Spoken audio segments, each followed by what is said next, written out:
اپنی اصلاح کے تئیں اس پر مزید حجت بڑھ جاتی ہے۔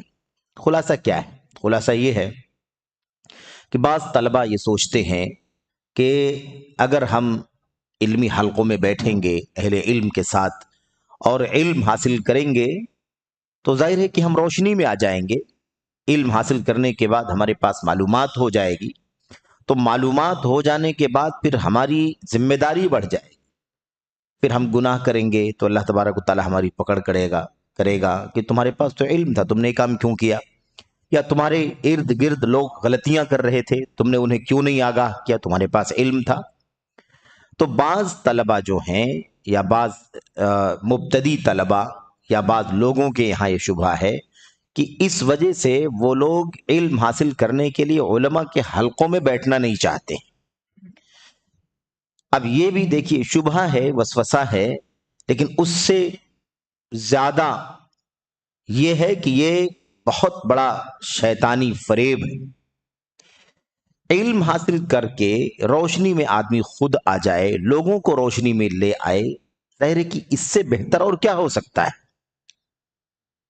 لیکن یہ بجائے اس کے کہ آدمی یہ سوچے، یہ کرے، اگر اس کے ذہن میں شبہ آتا ہے کہ نہیں میں اگر جان لوں گا، علم حاصل کر لوں گا تو پھر مجھ پر حجت قائم ہو جائے گی، میری پکڑ ہوگی، مجھ سے سوال جواب ہوگا، اور میں لوگوں کے سلسلے میں بھی پوچھا جاؤں گا کہ بھائی آپ کے ارد گرد جو ہے لوگوں کو مسائل کی معلومات نہیں تھی، لوگ غلط کر رہے تھے، تو انہیں سمجھایا کیوں نہیں، ان کی اصلاح کیوں نہیں کیا، انہیں پہنچایا کیوں نہیں؟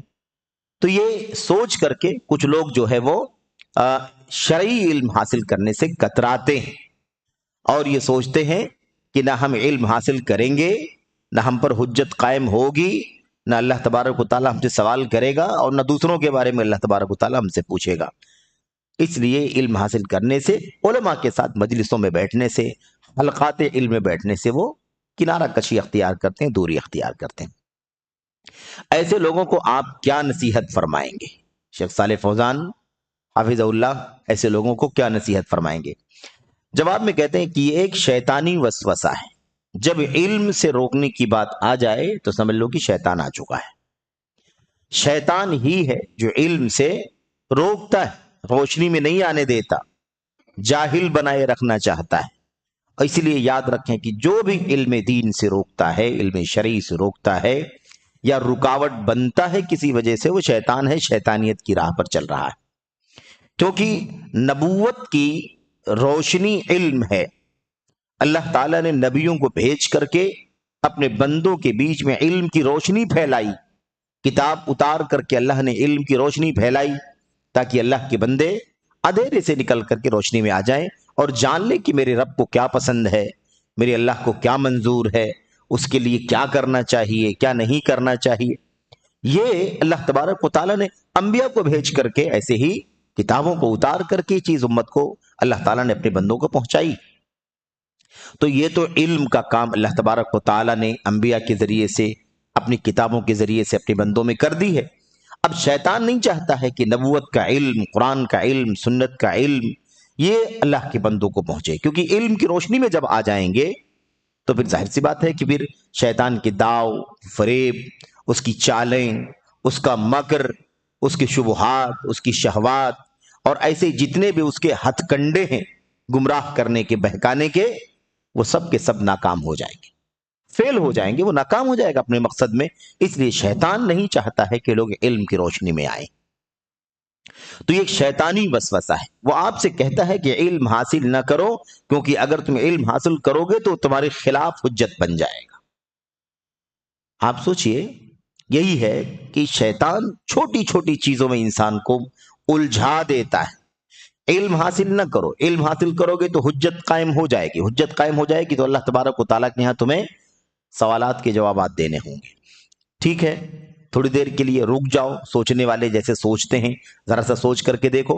اس کے بعد یہ دیکھو کہ اگر علم نہیں حاصل کرے گا تو کیا ہوگا۔ علم نہیں حاصل کرے گا تو جاہل رہے گا، جاہل رہے گا تو اپنے خالق و مالک کو نہیں پہچانے گا، اپنے معبود کو نہیں پہچانے گا۔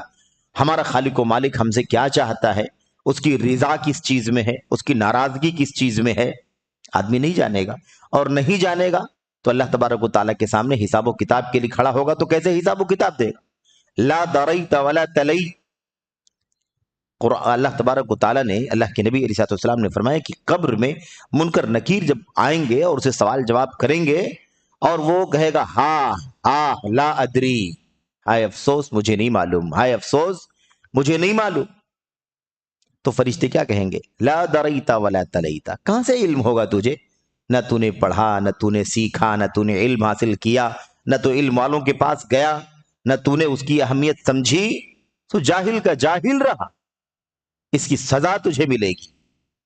تو اللہ تبارک و تعالیٰ کے یہاں علم کی اہمیت، علم کی عظمت اور اس کا مقام، اس کا درجہ، اس کا صلہ دنیا کے اندر اور اس کا صلہ آخرت کے اندر اللہ تبارک و تعالیٰ عطا فرمائے گا. یہ علم شریعت کی بات چل رہی ہے.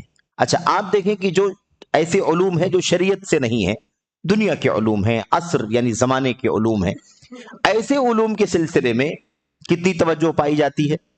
یہی لوگ جو علم شرعی کے بارے میں سوال کر رہے ہوں گے شیخ صالح فوزان سے کہ ایسے لوگ جو ہیں جو دین کا علم نہیں حاصل کرنا چاہتے کہ وہ حجت قائم ہو جائے گی، پھر باز پرس ہوگی، سوال جواب کے لیے ہم کھڑے کیے جائیں گے. یہی لوگ دین کا علم، دنیا کا علم حاصل کرنے کے لیے کتنا زیادہ نشیط ہوتے ہیں، کتنا اس کے لیے فکر مند ہوتے ہیں، اس کے لیے کتنا جتن کرتے ہیں، کتنی کوششیں کرتے ہیں. تو یہ دونوں شیطانی وسوسہ ہے، اور شیطانی وسوسے کا بنیادی حصہ ہے کہ وہ اللہ تبارک و تعالیٰ کے دین اور اس کی شریعت کے علم سے دور کرتا ہے، دنیوی علوم میں رغبت دلاتا ہے، شوق دلاتا ہے. یہ یاد رکھیں کہ اس کا مطلب یہ نہیں ہے کہ دنیوی علوم میں رغبت دلا کر کے آخرت کے علم سے یا آخرت میں کام آنے والے علم سے، نجات دلانے والے علم سے صرف غفلت میں ڈالتا ہے. یہ اس کا پہلا مرحلہ ہے، یہ اس کا پہلا مرحلہ ہے. اصلاً تو وہ چاہتا ہے کہ نہ آخرت کی کامیابی ملے نہ دنیا کی کامیابی ملے، دونوں اعتبار سے وہ ناکارہ رہے. لیکن جب دنیا اور آخرت کا موازنہ کرنا ہوتا ہے تو وہ آخرت سے غافل کر کے دنیا میں لگا دیتا ہے. ورنہ آخرت سے غافل کر کے یا آخرت سے غافل ہو کر کے انسان صحیح معنوں میں دنیا میں بھی ناکام ہی رہتا ہے، دنیا میں بھی کامیاب نہیں ہو سکتا ہے. اسے لگتا ہے کہ وہ کامیاب ہے، اسے لگتا ہے کہ وہ سکسیس ہو رہا ہے، اسے لگتا ہے کہ اس کے پاس بہت کچھ ہے، لیکن حقیقت میں آخرت کی محرومی کی وجہ سے وہ دنیا میں بھی صحیح معنوں میں ناکام ہی ہے، کامیاب نہیں ہے. تو یہ کرتا ہے انسان کو، شیطان انسان کے ساتھ ایسا معاملہ کرتا ہے. اس کے بعد کہتے ہیں کہ بہرحال یہ تم علم حاصل کرو گے تو تمہارے خلاف حجت بن جائے گا. ہم ایسے شخص سے پوچھنا چاہتے ہیں کہ کیا علماء کے ہوتے ہوئے آپ کا جاہل باقی ہونا آپ کے خلاف حجت نہیں ہے؟ یہ بھی تو حجت ہے. اللہ تبارک و تعالیٰ آپ سے یہی پوچھ لے کہ علم ہوگا تو حجت قائم ہو جائے گی، یہ شبہ ہے. اللہ یہ پوچھ لے کہ تم نے علم کیوں نہیں حاصل کیا، تو کیونکہ علم حاصل کرنا یہ واجب ہے، علم حاصل کرنا واجب ہے، فرض ہے ہر شخص کے اوپر اتنا علم جس سے وہ اپنے اللہ کو پہچانے، آخرت کو پہچانے، اللہ کا دین جانے، حلال و حرام جانے، اللہ تعالیٰ کے فرائض جانے، واجبات جانے. ٹھیک ہے، کوئی ضروری نہیں کہ سب کے سب عالم دین رہیں اور پورے شریعت کو پڑھیں اور زندگی اس کے لیے وقف کر دیں، یہ ضروری نہیں ہے سب کے لیے، بلکہ اس کے لیے ایک گروہ یعنی ایک طبقہ ایسا ہونا چاہیے جو اس کے لیے مستقل طور پر لگا رہے، جیسا کہ قرآن کریم میں اللہ تبارک و تعالیٰ نے فرمایا. لیکن دین کی بنیادی باتوں کا علم ہر آدمی کے اوپر واجب ہے، خواہ وہ مرد ہو یا عورت ہو. اسی بات کو طلب العلم فریضہ علی کل مسلم کہا اللہ کے نبی صلی اللہ علیہ وسلم نے. تو اگر اللہ تبارک و تعالیٰ یہ پوچھ لے کہ بھائی یہ بتاؤ، پہلا سوال تو یہ ہے کہ تم دین سے جاہل کیوں ہو، شریعت سے لا علم کیوں ہو، تمہیں کیوں علم نہیں ہے؟ تو اس کا کیا جواب دے گا آدمی؟ تم جانتے تھے، عمل کیوں نہیں کیا؟ تم جانتے تھے، لوگوں کے کیوں نہیں بتایا؟ یہ سوال تو بعد میں. اگر یہ کہو تو کوئی کہنے والا کہہ دے کہ مجھے علم نہیں ہے، میں نے نہیں سیکھا، مجھے نہیں معلومات، تو اللہ تبارک و تعالیٰ پوچھے کہ تم نے علم کیوں نہیں حاصل کیا؟ تو اس کا کیا جواب دے گا آدمی؟ کتاب اتاری گئی تھی، نبی بھیجا گیا تھا، کتاب کے علماء موجود تھے، نبی کی سنت کے علم رکھنے والے موجود تھے، اپنی ذمہ داریاں وہ ادا کر رہے تھے، تم نے کیوں نہیں علم حاصل کیا؟ کیسے نہیں پہچانا کہ اللہ تبارک و تعالیٰ کی وحدانیت، اس کی ربوبیت کے اعتبار سے، الوہیت کے اعتبار سے، اسماء و صفات کے اعتبار سے تم نے کیوں نہیں علم حاصل کیا؟ اللہ کے حلال و حرام کو کیوں نہیں جانا؟ اللہ کے فرائض و واجبات کو تم نے کیوں نہیں جانا؟ تم کو علم حاصل کرنا چاہیے تھا. تو اس کا کیا جواب دے گا آدمی؟ تو وہی بات شیخ صالح فوزان کہتے ہیں کہ علماء کے ہوتے ہوئے اگر کوئی شخص علم حاصل نہیں کرتا ہے تو یہ بھی تو حجت ہے اس کے اوپر، یہ علماء حجت ہے اس کے خلاف، کتابیں حجت ہیں۔ اللہ تبارک و تعالیٰ نے قرآن کریم میں انبیاء علیہ الصلوۃ والسلام کے بارے میں ارشاد فرمایا کہ ہم نے رسولوں کو بھیجا تاکہ یہ رسولوں کی آمد اس امت کے اوپر یا اللہ کے بندوں کے اوپر حجت بن جائے، اور اس کے پاس اللہ کے خلاف پیش کرنے کے لیے کوئی حجت باقی نہ بچے، کوئی بہانہ نہ رہے، بہانہ ختم ہو جائے، حجت نہ پیش کر سکے، بلکہ اس کے خلاف حجت ہو کہ رسول آئے تھے، کتابیں آئی تھیں، علماء تھے، تو تم نے علم حاصل کیوں نہیں کیا؟ اچھا، کہتے ہیں علم کی موجودگی میں علماء کی فراہمی اور دروس کا نظام ہوتے ہوئے آپ کا جاہل باقی رہنا اس سے کہیں زیادہ خطرناک ہے کہ آپ علمی دروس میں حاضر ہو کر علم حاصل کریں اور بسا اوقات علم کے مطابق عمل نہ کر سکیں۔ نقطہ سمجھنے کا ہے۔ کوئی کہے کہ اچھا، بہت سارے لوگ کہتے بھی ہیں، کہتے ہیں کہ کیا فائدہ، اور کئی پہلو ہے اس کے، کہتے ہیں کیا فائدہ پڑھ کے لکھ کر کے جب عمل تو کر نہیں پائیں گے۔ ایسے بہت سارے لوگوں کو کہو کہ بھائی آپ کو اللہ نے مال دیا ہے، دولت دی ہے، آپ چلے جائیے اللہ کے گھر کا حج کر کے آ جائیے، آپ کے پاس وسائل ہیں۔ تو لوگ کہتے ہیں کیا فائدہ حج کر کے آؤں گا، پابندی تو کر نہیں پاؤں گا، آؤں گا پھر نماز چھوڑوں گا، آؤں گا پھر جھوٹ بولوں گا، آؤں گا پھر کاروبار میں حرام حلال کی تمیز کے بغیر سب کچھ حاصل کرنے کی کوشش کروں گا وغیرہ، تو کیا فائدہ حج کر کے؟ میرے بھائیوں، ایک آدمی کار خیر کا جو پہلا مرحلہ ہے اسے انجام دے، اس کی طرف قدم بڑھائے، سبقت کرے، اس کی برکتوں سے اللہ تبارک و تعالیٰ اس کی اگلی زندگی کی حفاظت فرمائے گا۔ حج کر کے آؤ، تم کو کیسے معلوم ہے کہ حج کرنے کے بعد تمہاری وہی حالت رہے گی جو پہلی؟ اللہ تبارک و تعالیٰ دلوں کو بدلنے والا ہے۔ حج کر کے آؤ، اللہ تبارک و تعالیٰ جب تمہارے گناہوں کو معاف فرما دے گا تو انشاءاللہ تبارک و تعالیٰ آگے کی زندگی اس جذبہ خیر کی وجہ سے نیک گزرے گی۔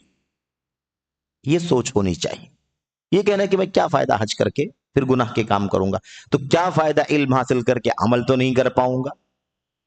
علم حاصل کرو، عمل کرنے میں کچھ کوتاہی ہوگی تو بھی اللہ تبارک و تعالیٰ معاف فرما دے گا، یا وہ علم تم کو اس کمی کو دور کرنے کا راستہ دکھائے گا، توبہ کرنے کی توفیق ملے گی، تمہاری سوجھ بوجھ انشاءاللہ تبارک و تعالیٰ درست کر دے گا۔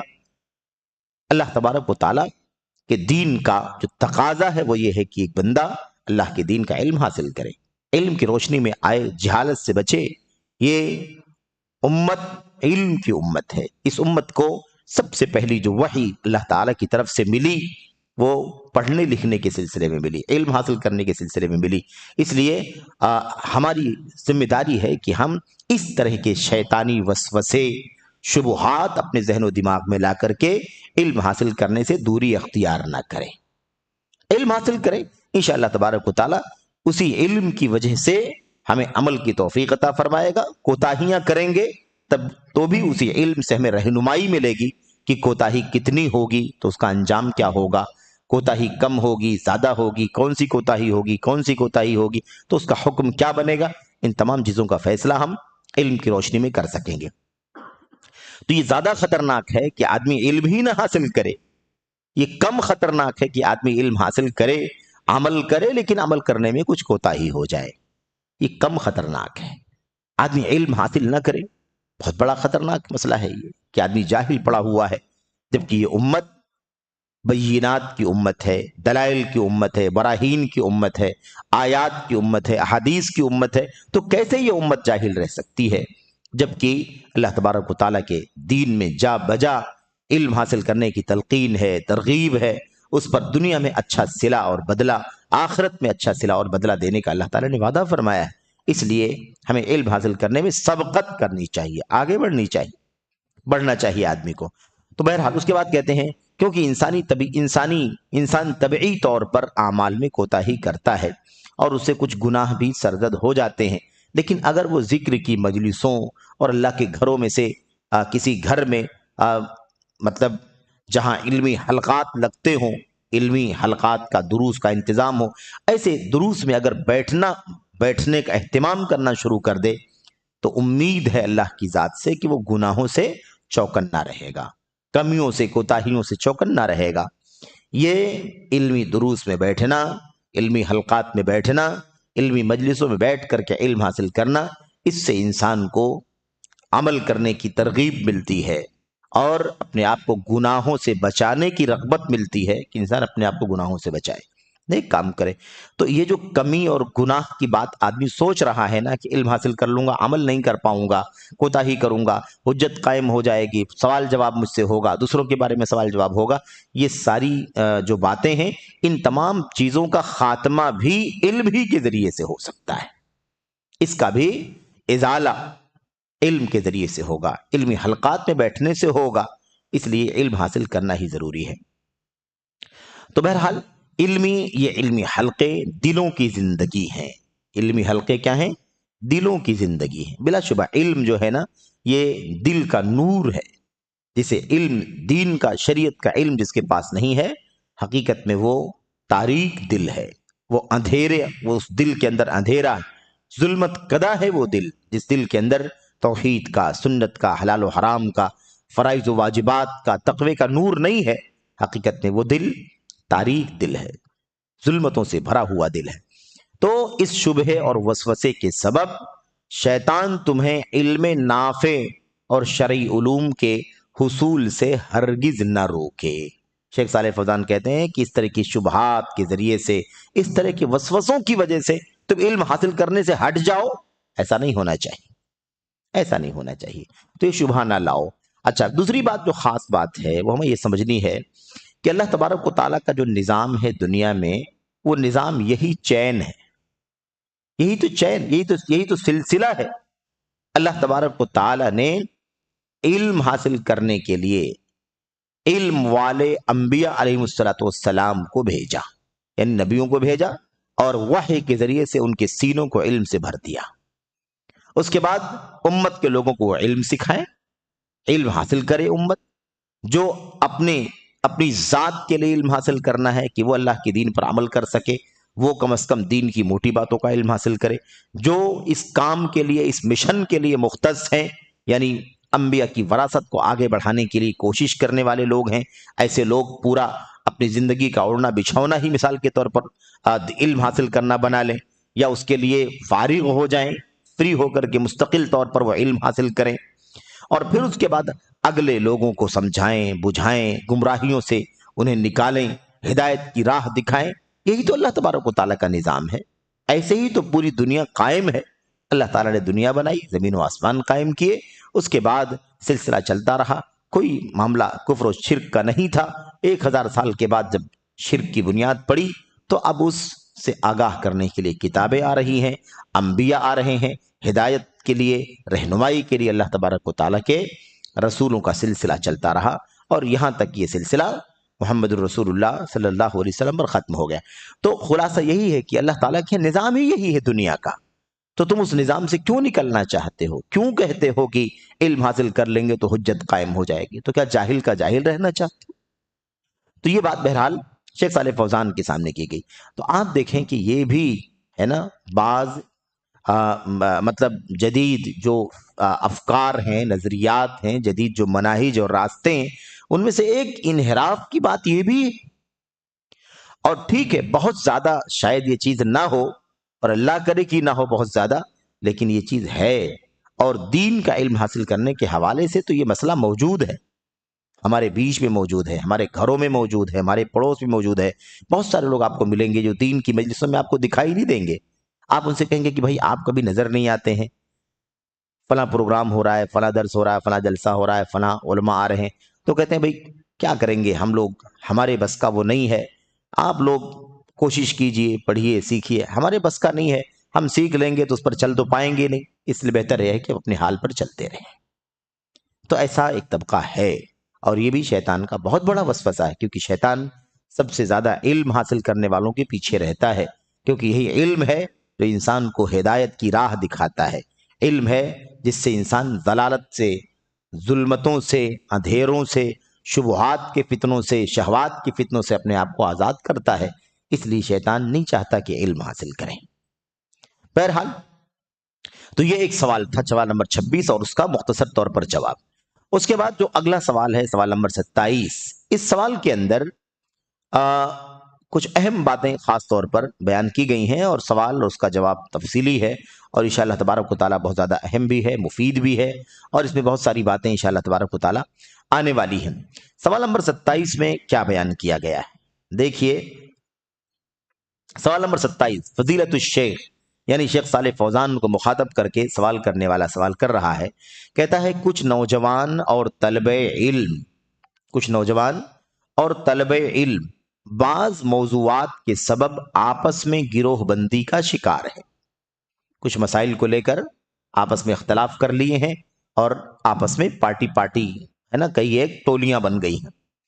یہ موضوعات ان کے طالب علم کی راہ میں رکاوٹ بن رہے ہیں۔ ظاہر سی بات ہے، انتشار تو بہت خطرناک چیز ہے نا، فرقہ واریت، ٹکڑا، حزبیت، گروہ، ٹولی، بہت خطرناک ہے، یہ کہیں بھی خطرناک ہے، کیسے بھی خطرناک ہے، ہر صورت میں خطرناک ہے۔ تو کہتے ہیں کہ یہ موضوعات ان کے طلب علم کی راہ میں رخنہ بن رہے ہیں، رکاوٹ بن رہے ہیں، ساتھ ہی بعض علماء کی شان میں گستاخی اور دیگر علماء کے لیے تعصب پر آمادہ کر رہے ہیں۔ پارٹی بندی ہو گئی، بعض مسائل پیدا ہو گئے نوجوانوں میں، اب وہ کوئی کہتا ہے کہ ایسا ہے، کوئی کہتا ہے کہ ایسا ہے، کوئی کچھ علماء کے ساتھ، کوئی دوسرے علماء کے ساتھ، جن علماء کے ساتھ یہ پارٹی ہے وہ دوسرے علماء کی برائی کرتی ہے، جو لوگ ادھر ہیں وہ دوسرے علماء کی برائی کرتے ہیں، ان کی شان میں گستاخی کرتے ہیں۔ تو یہ ہے، اس بارے میں ہمارا کیا موقف ہونا چاہیے، اس بارے میں ہمارا کیا موقف ہونا چاہیے، امید کی وضاحت فرمائیں گے، کیونکہ یہ بڑا اہم مسئلہ ہے اور طلبہ کے مابین ناسور کی طرح پھیلتا جا رہا ہے، اپنی توجیہ سے نوازیں۔ یہ بات جو ہے، یہ سوال جو ہمارے سامنے ہے، اس سوال میں کوئی ایگزیکٹ کوئی بات ہمارے سامنے دکھائی نہیں دے رہی ہے کہ ایگزیکٹ کیا پوچھا جا رہا ہے، کون سے موضوعات کے بارے میں نوجوانوں میں یا بعض طلبہ میں اختلاف ہو گیا، جس کی وجہ سے کچھ لوگ کچھ علماء کے ساتھ ہیں، کچھ لوگ کچھ علماء کے ساتھ ہیں، اور ادھر والے ادھر کے اور ادھر والے ادھر کے علماء کی مثال کے طور پر شان میں گستاخی کر رہے ہیں۔ کچھ وضاحت نہیں ہے، لیکن جس پس منظر میں یہ سوال کیا گیا ہے وہ پس منظر انشاءاللہ تبارک و تعالی جواب میں آ رہا ہے، اور شیخ صالح فوزان حفظہ اللہ جو ہے اس کا جواب جب دیں گے، اور اس طرح سے ان کے شاگرد شیخ جمال بن فرحان الحارثی جب اس پر تعلیق لگائیں گے، نیچے نوٹ لگائیں گے، تو انشاءاللہ تبارک و تعالی بہت سارے پہلو ہم سب کے لیے جو مفید ہیں وہ واضح ہو جائیں گے۔ جواب میں کہتے ہیں، جس وقت اس ملک کے بوڑھے جوان سب اپنے علماء سے جڑے ہوئے تھے، حالات بڑے اچھے اور ٹھیک تھے۔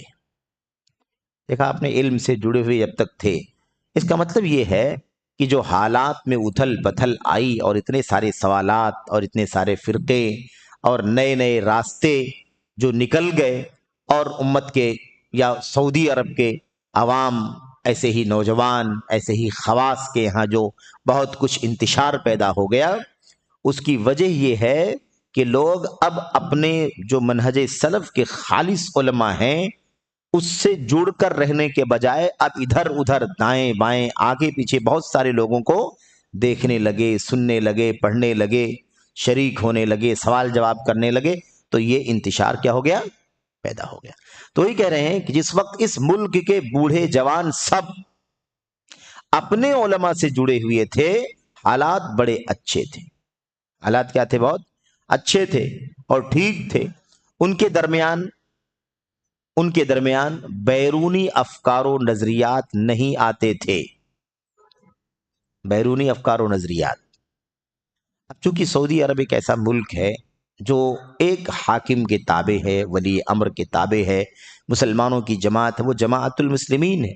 اللہ کے نبی نے فرمایا تھا نا، تلزم جماعت المسلمین و امامہم، مسلمانوں کی جماعت کو لازم پکڑو گے اور ان کے امام کے پیچھے چلو گے۔ جب قرب قیامت فتنے آ جائیں گے، بہت زیادہ انتشار ہو جائے گا، الگ الگ فرقے لوگ پیدا کر لیں گے، تو اللہ کے نبی علیہ الصلوۃ والسلام نے جواب میں صحابی رسول کو حضرت حذیفہ بن یمان کو فرمایا تھا، تلزم جماعت المسلمین و امامہم، تم مسلمانوں کی جماعت کو لازم پکڑو گے اور ان کے امام کے ساتھ رہو گے۔ تو اس وقت حضرت حذیفہ نے یہ بھی سوال کیا تھا کہ اے اللہ کے نبی، اگر کوئی مسلمانوں کی جماعت ہی نہ ہو اور ان کا کوئی امام ہی نہ ہو تو میں کہاں جاؤں گا؟ اس وقت میں کیا کروں گا؟ تو اللہ کے نبی نے کیا فرمایا تھا کہ اگر ایسی حالت ہو جائے اگر ایسی حالت ہو جائے جیسے کہ تم کہہ رہے ہو کہ اگر کوئی امام نہ ہو، کوئی جماعت نہ ہو، ہے نا، تو کیا کرو گے؟ تو اللہ کے نبی نے فرمایا تھا، اور بہت عجیب و غریب پیارا سا جملہ ہے وہ، اور بڑا ہی اہم ہے، وہ اس بات کا سبق دیتا ہے کہ گرچہ حالات کتنے بگڑ جائیں لیکن کسی باطل پرست کے ساتھ تمہارا تال میل نہیں ہونا چاہیے۔ کیا کہا تھا؟ آپ نے فرمایا تھا کہ تم اگر کوئی جماعت نہیں ہے، کوئی امام نہیں ہے، تو تم کیا کرو گے؟ تم الگ تھلگ ہو جاؤ گے۔ وَلَوْ أَن تَعَضَّ عَلَى أَصْلِ شَجَرَةٍ حَتَّى يُدْرِكَكَ الْمَوْتُ وَأَنْتَ عَلَى ذَلِكَ۔ آپ نے فرمایا تھا کہ تم ایک درخت کی جڑ کو پکڑ کر کے بیٹھ جانا، اور اسی حالت میں تمہاری موت آ جائے اس کو گوارا کر لینا، لیکن کسی باطل پرست کے ساتھ میں نہیں جانا، ہے نا؟ یہ صورتحال ہے۔ اچھا، بات یہ سمجھنے کی ہے کہ یہ جو سوال کیا جا رہا ہے، اس سوال کا پس منظر کیا ہے؟ آگے آ رہا ہے۔ موٹی بات یہ کہہ رہے ہیں کہ جب تک لوگ اپنی اس ملک کے علماء کے ساتھ، اس ملک کے عوام و خواص، بوڑھے جوان سب تک جڑے ہوئے تھے، تب تک معاملات میں کوئی انتشار تھا نہیں۔ سوال میں انتشار کہاں ہے نا، کہ بعض موضوعات کو لے کر کے علماء میں، اپنا طلباء میں اور نوجوانوں میں اختلاف پیدا ہو رہا ہے، اور اس کی وجہ سے لوگ بٹ گئے ہیں اور علماء کی شان میں گستاخی بھی کرتے ہیں، ان کا سپورٹ کرتے ہیں، ان کے خلاف بات کرتے ہیں۔ تو اس حوالے سے کہتے ہیں کہ جب تک اپنے علماء سے جڑے تھے ان کے درمیان بیرونی افکار و نظریات نظر نہیں آتے تھے۔ یہی ان کی وحدت و الفت کا راز تھا۔ سعودی عرب متحد تھا، اس میں کوئی معاملہ نہیں تھا، ایک منہج، ایک جماعت، ایک امام، کوئی فرقہ نہیں، کوئی ٹولی نہیں، کوئی الگ فکر و نظریہ نہیں۔ یہی ان کی وحدت یعنی اتحاد کا راز تھا، الفت یعنی محبت کا راز تھا۔ یہ اپنے علماء، قائدین اور سوجھ بوجھ رکھنے والوں پر اعتماد و بھروسہ رکھتے تھے۔ علماء پر، قائدین پر اور سوجھ بوجھ رکھنے والوں پر بھروسہ رکھتے تھے۔ ایک جماعت تھے، ایک جماعت تھی ان کی، اور آگے کیا، اور بڑی عمدہ حالت میں تھے۔ ایک جماعت تھے اور بہت اچھی حالت میں تھے، کوئی پیچیدگی نہیں، کوئی ذہنی الجھن نہیں، کوئی اختلاف و انتشار نہیں۔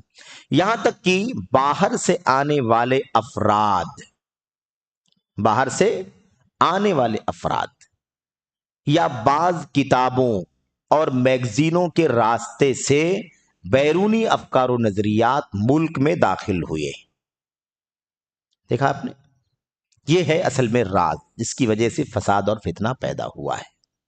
جو آج اتنا سارا اختلاف خود داخل سعودی عرب دیکھنے کو ملتا ہے، الگ الگ علماء بھی جو ہیں ان میں سے بھی عجیب و غریب نظریات رکھنے والے لوگ ہیں، ہے کہ نہیں؟ تو اس طرح کی جو حالات بن گئے، اس کے پیچھے راز یہی ہے کہ باہر کی جب افراد آئے، باہر کی کچھ کتابیں آئیں، باہر کے کچھ میگزین آئے، تو اس راستے سے اس ملک جو ایک متحد ملک تھا، ایک جماعت اور ایک امام کے ساتھ، جہاں علم کی اور علماء کی بالادستی تھی، کوئی انتشار نہیں تھا، اس راستے سے انتشار پیدا ہوا۔ یہ اس کا پس منظر بیان کر رہے ہیں شیخ صالح فوزان کہ کہاں سے یہ مسئلہ پیدا ہوا، یہ مسئلہ پیدا کہاں سے ہوا، اس بات کو واضح کرتے ہیں۔ تو کہتے ہیں بیرونی افکار نظریات ملک میں داخل ہوئے، نوجوانوں نے اسے حاصل کیا، نوجوانوں نے اسے حاصل کیا، اور پھر گروہ بندی شروع ہو گئی۔ اشارہ ہے یہ ابھی نیچے حاشیے میں ساری تفصیل بیان کر رہے ہیں۔ اس کے بعد کہتے ہیں کیونکہ سلفی منہج دعوت سے، کیونکہ سلفی منہج دعوت سے الگ تھلگ ہونے والے یہ نوجوان در حقیقت بیرونی ممالک سے در آمد انہی افکار و نظریات سے متاثر ہوئے ہیں۔ یہ سوال کا جو شروع والا حصہ تھا نا، اس کا پس منظر ہے۔ سوال میں شروع میں یہ کیا کہا گیا تھا؟ ہمارے کچھ نوجوان اور طلب علم بعض موضوعات کے سبب آپس میں گروہ بندی کا شکار ہے۔ کچھ مسائل، کچھ ٹاپکس، کچھ باتیں ہیں ایسی جس پر باتیں کر رہے ہیں، اور اس کی وجہ سے ان کے اندر گروہ بندی شروع ہو گئی۔ تو یہی کہہ رہے ہیں کہ گروہ بندی آئی کہاں سے؟ ایک ملک ہے، ایک جماعت ہے، ایک امام ہے، ایک بادشاہ ہے، اور اس کے تحت سارے دینی ادارے، سارے اسکول ہیں، ساری یونیورسٹیاں ہیں، سارا سیاسی نظام ہے، سارے شؤون اسلامیہ ہیں، سب کچھ اسی ایک نظام کے تحت چلتا ہے، انتشار تو تھا ہی نہیں۔ آج سعودی عرب کے نوجوان یہ سوال پوچھنے پر شیخ صالح فوزان سے مجبور ہو گئے کہ ہمارے اندر ایسا چل رہا ہے، ہمارے اندر ایسا چل رہا ہے، ہم میں سے کچھ نوجوان، کچھ علماء کا سپورٹ، کچھ کی مخالفت، کچھ اس کے خلاف، کچھ اس کے خلاف چل رہے ہیں، ایسی حالت ہو گئی۔ تو اس کا پس منظر کیا ہے؟ یہی ہے، اور یہی ہے، اس سے ایک سبق ملتا ہے ہم کو۔ وہ سبق یہ ملتا ہے کہ نہ ادھر ادھر ہمیں بھاگنا چاہیے اور نہ ادھر ادھر کے لوگوں کو اپنے قریب آنے دینا چاہیے۔ یہیں سے فساد آتا ہے، یہیں سے بگاڑ آتا ہے، یہیں سے انحراف آتا ہے۔ زندہ مثال ہے نا، اسی دھرتی پر مملکت سعودی عرب ایک مثال، آج بھی مثال ہے، موازنہ کریں گے تو آج بھی مثال ہے، لیکن اندرونی طور پر جو مسائل ہم دیکھتے ہیں، یہ فرقہ یہ فرقہ یہ فرقہ، یہ افکار، یہ نظریات، سب کے اپنے سپورٹ کرنے والے، کوئی لکھتا ہے، کوئی بولتا ہے، کوئی اشارے میں، کوئی کنائے میں، کوئی کھل کر کے، کوئی دبے لفظوں میں، یہ جو حالات بگڑ گئے ہیں نا اندر، وہاں پر صوفیت بھی آپ کو، کچھ لوگ صوفیت کی تائید کرنے والے، کچھ لوگ اخوانیت کی تائید کرنے والے، کچھ لوگ تبلیغ کی تائید کرنے والے، کچھ لوگ ہے نا خروج کی تائید کرنے والے، کچھ لوگ رفض اور تشیع کی تائید کرنے والے۔ یہ سب افکار کہاں سے آئے؟ سب باہر سے داخل ہوئے، سب باہر سے داخل ہوئے۔ اچھا، تو اب یہ دیکھیے، اس سے معلوم پڑتا ہے کہ ہمیں بہرحال اپنے آپ کو بچانا ضروری ہے، اور یہ بات یہ اصولی ہے، ایسا نہیں کہ سعودی عرب کی مثال کو لے کر کہ ہم اس کو ایک کوئی بہت بنیادی دلیل اور نص کا درجہ دے رہے ہیں، نہیں، نبی کریم صلی اللہ علیہ وسلم کی سنت پہ اس کے ثبوت موجود ہیں، اللہ کے کلام کی آیات میں اس سلسلے میں اشارے موجود ہیں کہ انحراف کہاں سے آتا ہے اور انحراف سے بچنے کے لیے کرنا کیا پڑے گا۔ یہ اصول کتاب و سنت کے اصولوں میں ہے کہ آدمی کیا کرے، ایسے لوگوں کی ہم نشینی، ایسے لوگوں کی صحبت میں نہ رہے، ایسے لوگوں کو قریب نہ آنے دے جو انسان کے ایمان و عقیدے کے لیے خطرناک بن جائے۔ ربنا انا اطعنا سادتنا وکبراءنا فاضلونا السبیل، ہم نے اپنے بڑوں کی ان کی پیروی کی تو ان لوگوں نے ہمیں گمراہ کر دیا، ہے کہ نہیں؟ اللہ تبارک و تعالیٰ نے قرآن کریم کے اندر اسی سیاق میں ارشاد فرمایا کہ ہماری جو گمراہی کی سبب ہے وہ یہ ہے کہ ہم نے فلاں کا ساتھ اختیار کر لیا، کاش ہم نے رسول کا ساتھ اختیار کیا ہوتا تو یہ نوبت آج نہیں آتی۔ اللہ کے نبی کی حدیثوں میں اس حدیث کی طرف اشارہ آپ جانتے ہیں جس شخص نے 99 لوگوں کو قتل کر دیا تھا، اس کے بعد مسئلہ پوچھا کسی سے، اگر وہ عالم دین ہوتا تو ایسا جواب تو نہیں دیتا ہے نا، لیکن اس نے جواب دیا علم نہ ہونے کی وجہ سے، کہا بھئی میں نے 99 لوگوں کو قتل کیا ہے، اب سوچتا ہوں کہ توبہ کر لوں، مزید قتل کا جرم اپنے سر پر نہ لا دوں، تو کیا توبہ کرنے کی کوئی صورت ہے؟ تو اس آدمی نے کہا کہاں توبہ، 99 لوگوں کو قتل کر کے آئے ہو اور توبہ کرنے کی بات کرتے ہو۔ تو اب مسئلہ وہی ہے نا، ابھی تکفیری ذہن کا آدمی، تمہاری توبہ کہاں ہو سکتی ہے؟ اس نے اسے بھی قتل کر دیا، اسے بھی قتل کر دیا کہ جب معافی میری ہونی نہیں ہے تو پھر کوئی مسئلہ ہی نہیں ہے نا، جیسے 99 کا جرم ایسے 100 کا جرم، قتل کر دیا اسے۔ اس کے بعد آگے بڑھا، کوئی اور ملا، اس سے پوچھا کہ بھائی ایسا ایسا مسئلہ ہے، 100 لوگوں کا قاتل ہوں میں، لیکن میں اب توبہ کرنا چاہتا ہوں، تو کیا اس مسئلے کا کوئی حل ہے؟ اس عالم دین تھا، اس نے کہا ہاں، اللہ تعالیٰ کی اور بندے کے توبے کے درمیان کون حائل ہو سکتا ہے؟ اللہ تبارک و تعالیٰ اور بندے کی توبہ کے بیچ میں کوئی چیز رکاوٹ نہیں بن سکتی۔ وَمَن يَحُولُ بَيْنَ الْمَرْءِ وَالتَّوْبَةِ، کوئی چیز توبے کے درمیان حائل نہیں ہو سکتی۔ توبہ کرنا چاہے تو بالکل کرو، اور اس کے بعد توبہ کرنے کے لیے اس نے توبہ کرنے کے ساتھ اس عالم دین نے کیا رہنمائی کی؟ رہنمائی کیا کی؟ اس نے کہا کہ یہ پہلا کام، یہ سرزمین چھوڑ دو جہاں تم رہتے ہو، انہا ارض سوء، یہ بری جگہ، یہ سرزمین بری ہے، یہاں ماحول برا ہے، یہاں کے حالات اچھے نہیں ہیں، یہاں لوگ جو رہنے بسنے والے ہیں وہ جرائم اور کرپشن صبح شام کرتے ہیں، اور تم برداشت نہیں کرتے ہو تو ہاتھ اٹھا لیتے ہو، قتل کر دیتے ہو۔ ایسی جگہ جاؤ جہاں اچھے لوگ رہتے ہوں، تو چاہے اچھے لوگوں کے بیچ میں ہم رہیں تو اچھے ہو جائیں گے، یا اچھے لوگ ہمارے پاس آ جائے تو اچھے ہو جائیں گے، برے لوگوں کے بیچ میں ہم چلے جائیں تو برے ہو جائیں گے، یا برے لوگ ہمارے بیچ میں گھسپیٹ کر دیں تو ہمیں برا کر دیں گے۔ اس لیے اپنے آپ کا تحفظ کرنے کے لیے اچھوں کی صحبت ضروری ہے، اچھوں کے ساتھ رہنا، اچھوں کے ساتھ میں وقت گزارنا یہ ضروری ہے، بہت بڑی ذمہ داری ہے۔ اور کم زیادہ نہیں دیکھنا ہے کبھی کہ ہم تو 2-4 لوگ ہیں، ادھر تو بڑی تعداد ہے، تو ہم لوگ 2-4 لوگ رہ کر کے کیا کریں گے۔ یہ تو جمہوریت کی لعنت ہے جو ہمارے ذہنوں میں آ گئی کہ ہم سارا فیصلہ ایسے ہی کرتے ہیں۔ جہاں ملک کے اندر جس حالت میں ہم رہتے ہیں اس ملک میں جمہوریت کی بات اپنی جگہ پر ہے نا، وہ جمہوریت ہر دین کے مسئلے میں کیسے داخل کر سکتے ہیں ہم؟ اس لیے یہ مسئلہ عجیب و غریب سا ہے۔ تو ملک کے حالات جو ہیں، جس وطن میں ہم رہتے ہیں، یہاں تو جمہوری نظام ہی رحمت ہے۔ جن حالات میں ہم وقت گزار رہے ہیں، ان حالات میں یہ جمہوری حالات ہی، جمہوری نظام ہی ہم سب کے لیے کیا ہے؟ ہم سب کے لیے عافیت اور راحت کا ہے کہ نہیں؟ لیکن آپ کہیں کہ ہر جگہ جمہوری نظام کیسے ہو سکتا ہے؟ ورنہ یہ جمہوری نظام یا سیکولر نظام اگر یہاں نہ ہو تو ظاہر سی بات ہے کہ ہم اپنے دین پر عمل کرنے کے لیے مجاز ہی نہیں بچیں گے۔ لیکن اللہ تبارک و تعالیٰ کا ایک نظام ہے دنیا کے اندر، لیکن اسے کوئی فرق نہیں پڑتا۔ ہم دنیا کے جس گوشے میں رہیں، جہاں بھی رہیں، ہم جس حالت میں بھی رہیں گے، اللہ کے دین پر جتنا عمل کرنے کی ہمیں طاقت ہوگی اتنے کے ہم پابند ہوں گے۔ اس میں کوتاہی کریں گے تو اللہ تبارک و تعالیٰ ہماری گرفت کرے گا۔ اور اگر ہجرت کی راہ کوئی نکلے تو بلا شبہ میں ہجرت کرنے ہمارے اوپر واجب ہوگا۔ الم تکن ارض اللہ واسعۃ فتہاجروا فیہا، کہ اللہ کی زمین کشادہ نہیں تھی کہ تجارت کی ہجرت کر کے چلے جاتے؟ سمجھ رہے ہیں نا؟ تو اگر ہجرت کرنے کی کوئی راہ نکلے گی تو بالکل ہجرت کرنا واجب ہو جائے گا۔ لیکن اگر ایسی کوئی راہ نہیں ہے تو کیا مطلب اللہ کے دین پر عمل نہیں کریں گے؟ ہم جتنا عمل کر سکتے ہیں اتنا عمل کرنا ہوگا، نہیں کریں گے تو اللہ تبارک و تعالیٰ ہماری گرفت کرے گا۔ ورنہ اللہ تبارک و تعالیٰ کے دین میں جمہوریت نہیں ہے۔ اللہ تبارک و تعالیٰ کے دین میں جمہوریت نہیں ہے۔ حق اور باطل کا فیصلہ تعداد کے کم زیادہ سے نہیں ہو سکتا کہ ایک طرف 52 55 60 ہے، ایک طرف 40 ہے، تو 60 والے وہ حق پر ہیں اور 40 والے باطل پر ہیں۔ یہ نظام شریعت کا نہیں۔ شریعت کا نظام حق اور باطل کے فیصلے دلائل اور حوالوں پر ہوتے ہیں، بینہ دلائل پر، ہے کہ نہیں؟ اس لیے یہ دلیل نہیں ہے کہ تعداد کم زیادہ کی بنیاد پر حق باطل کا فیصلہ کرے۔ لیکن دنیا کے نظاموں میں سے ایک نظام جمہوریت کا نظام ہے، اور جس ملک میں ہم رہتے ہیں وہاں ہمارے لیے اسی کے اندر عافیت ہے۔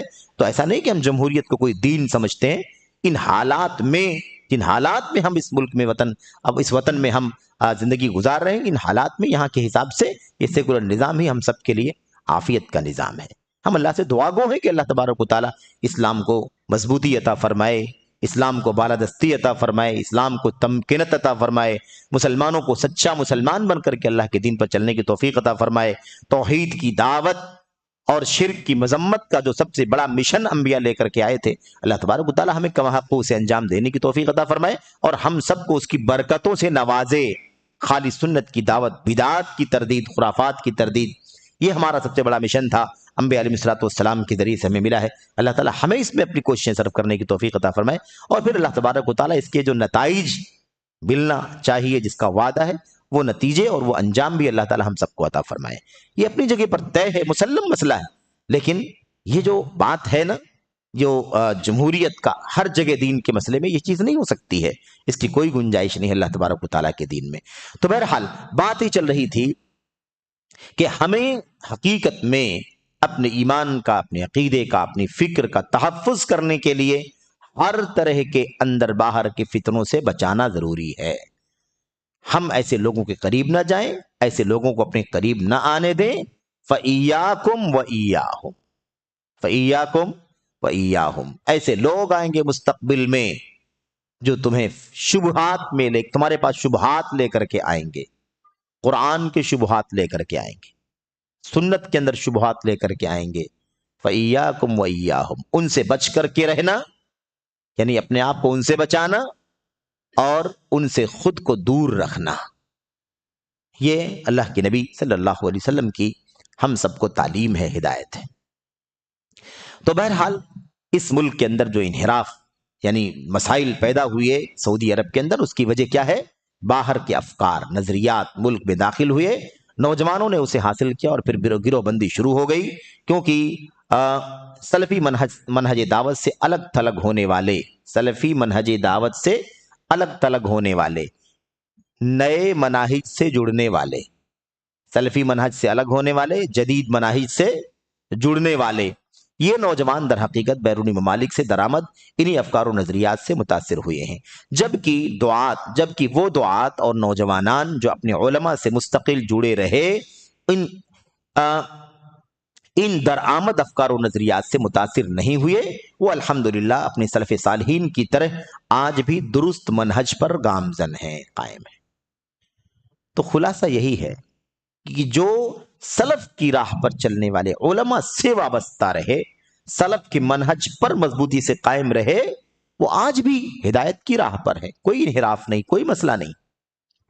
لیکن جو لوگ اپنے ان سلفی منہج دعوت سے ہٹ کر کے ان نئے لوگوں کے پیچھے بھاگنے لگے، وہ لوگ انحراف کا شکار ہو گئے۔ یہ شیخ صالح فوزان حفظہ اللہ کا کی جواب کا ایک حصہ ہے، اور اس کے بعد بقیہ جو باتیں ہیں وہ آگے ہیں۔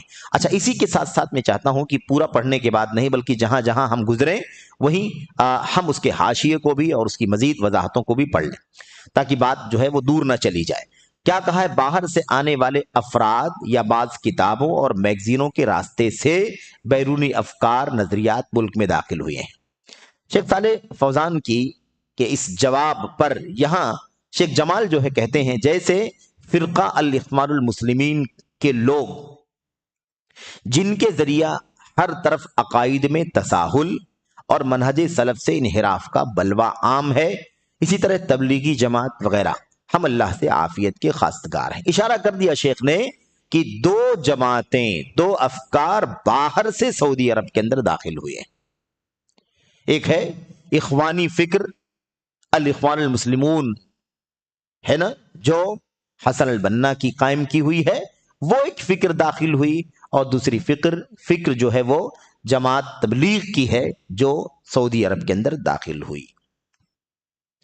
اور اس میں کوئی شک نہیں کہ بعض جگہوں پر ان لوگوں نے کچھ زیادہ ہی جگہ بنا لی اور لوگوں نے پذیرائی کرنا شروع کر دی اپنی لا علمی کی وجہ سے، اپنی نادانی کی وجہ سے، یا ایسے ہی یوں کہہ لیں کہ جذباتیت کی بنیاد پر ایک طبقہ سعودی عرب کے اندر اس سے متاثر ہو گیا اور اخوانیت کی راہ پر چلنے لگا، اور جو مسائل ماضی قریب میں سعودی عرب کے اندر فتن و فساد کے، جنگ و جدل کے ہے نا جو پیدا ہوئے، اس کے پیچھے جو ہاتھ تھا یا جو راز تھا وہ ظاہر ہے کہ اسی طرح کے افکار و نظریات رکھنے والوں کا تھا، اخوانیوں کا، یا ایسے ہی خروج کرنے کے نظریے والے جو لوگ ہیں انہی کی وجہ سے یہ مسائل پیدا ہوئے تھے، اور ایسے ہی یہ جماعت تبلیغ ہے۔ اچھا، اس کے بعد آگے والی جو بات کہی ہے انہوں نے کہ بعض کتابوں اور میگزینوں کے راستے سے بھی چیز آئی ہے۔ کتابوں اور میگزینوں کے راستے سے شیخ صالح فوزان جب یہ باتیں کہہ رہے ہیں تو یہ آج کی بات نہیں ہے، یہ تقریباً 25 سے 30 سال پہلے کی بات ہے، 25 سے 30 سال پہلے کی بات ہے۔ اس وقت یہ جو جدید وسائل ہیں، سوشل میڈیا وغیرہ، یہ ظاہر ہے کہ اس وقت یا تو نہیں تھا، اور یا تو تھا تو بہت ہی محدود دائرے میں تھا۔ جیسے ڈاک کے ذریعے سے، پوسٹ وغیرہ کے ذریعے سے کتابیں بھیجتے تھے لوگ، میگزینوں کا، اور ایسے ہی منتھلی جو ہے نا جو پرچے وغیرہ ہوتے ہیں یہ آتے جاتے تھے، اخبارات وغیرہ آتے جاتے تھے، یا کتابیں چھپتی تھیں تو مکتبات والے اس کو لا کر کے بیچتے تھے، فروخت کرتے تھے، اس طرح کا ماحول تھا۔ اس لیے شیخ صالح فوزان اس کا ذکر کر رہے ہیں کہ کچھ کتابوں کے ذریعے سے، کچھ میگزینوں کے ذریعے سے یہ چیز آئی ہے۔ آج ہم کیا کہتے ہیں؟ سوشل میڈیا کا فتنہ۔ اس زمانے میں کہتے تھے کہ نئی میگزینیں، نئے اخبار جو آ رہے ہیں اس کا فتنہ ہے۔ تو اس زمانے میں وہ بات تھی، اور آج جو ہے وہ چیز کافی قریب آ گئی ہے میڈیا کے ذریعے سے۔ اب یہ جو میگزینوں کی بات کر رہے ہیں، یہ میگزینیں کون سی ہیں، کتابیں کون سی ہیں، اس حوالے سے ایک لمبی گفتگو کر رہے ہیں، اور کچھ مثالیں دے رہے ہیں کہ کتابوں کو دیکھو، جو کتابیں باہر سے گھسی ہیں سعودی عرب کے اندر آئی ہیں، ان کے اندر کون سے انحرافات پائے جاتے ہیں۔ میگزینیں جو آتی ہیں، جو ان لوگوں نے نکالا ہے، اخوان المسلمون فرقے کے لوگوں نے، ان کی کتابوں میں کیا لکھا ہے، ان کی میگزینوں میں کیا لکھا ہوا ہے، اس کو کچھ مثالوں کے ذریعے سے واضح کرتے ہیں، تاکہ آدمی روشنی میں آ جائے کہ یقیناً ان کی کتابوں کے اندر انحراف ہے، ان کے میگزینوں کے اندر انحراف ہے، اور وہی چیز سعودی عرب کے اندر داخل ہوئی تو وہاں کے عوام اور خاص طور پر نوجوانوں کا طبقہ متاثر ہو گیا، اور پھر تلاش کرنے لگا کہ یہ کون سے اس جماعت کا بانی کون ہے، اس فرقے کا بانی کون ہے، اور پھر اس کے بعد اس کے علماء کون ہیں اور اس کی ایکٹیویٹیز کیا ہیں، سب سے جڑنے لگے لوگ، اور وہیں سے انحراف شروع ہوا۔ اس پر کہتے ہیں کتابوں اور میگزینوں کے بارے میں کہتے ہیں نمبر 2، حاشیہ نمبر 2 میں، جیسے فرقہ الاخوان المسلمون کی بے شمار کتابیں، فرقہ الاخوان المسلمون کی بے شمار کتابیں، اشارہ ہے، ایک دو کتابیں نہیں، بہت ساری کتابیں ہیں، اور ان سب کتابوں کے اندر انحرافات پائے جاتے ہیں، انحرافات پائے جاتے ہیں، باطل افکار، توحید خالص موجود نہیں ہے، سنت صحیحہ موجود نہیں ہے، باطل عقائد رکھنے والوں کی پذیرائی اور ان کے ساتھ تساہل اور نرمی موجود ہے، ایسے ہی لوگوں کو مار دھاڑ کی تعلیم ہے، اسلامی حاکم کے خلاف بغاوت کرنے کی تعلیم ہے، ٹریننگ دینے کی تعلیم ہے، ایسے ہی ان کی کتابوں کے اندر تصوف کی تعلیم ہے، باقاعدہ مصر کے اندر جو حصافی کی درگاہ ہے، باقاعدہ پیدل چل کر کے لوگ اس کا درشن کرنے کے لیے، یہ اخوان المسلمون کے بانی خود حسن بننا جایا کرتے تھے۔ ہو سکتا ہے اسی میں یا اس کے آگے والے کسی سوال کے جواب میں وہ سارے حوالے بھی آپ کے سامنے آئیں گے جو ان کی کتابوں سے نکال کر کے شیخ نے بیان کیے ہیں۔ تو یہ ساری چیزیں ان کے ہاں پیدا ہوئی۔ اس کے آگے کہتے ہیں بے شمار کتابیں، اسی طرح ہے نام نہاد السنہ نامی، نام کیا ہے؟ السنہ، میگزین کا نام کیا ہے؟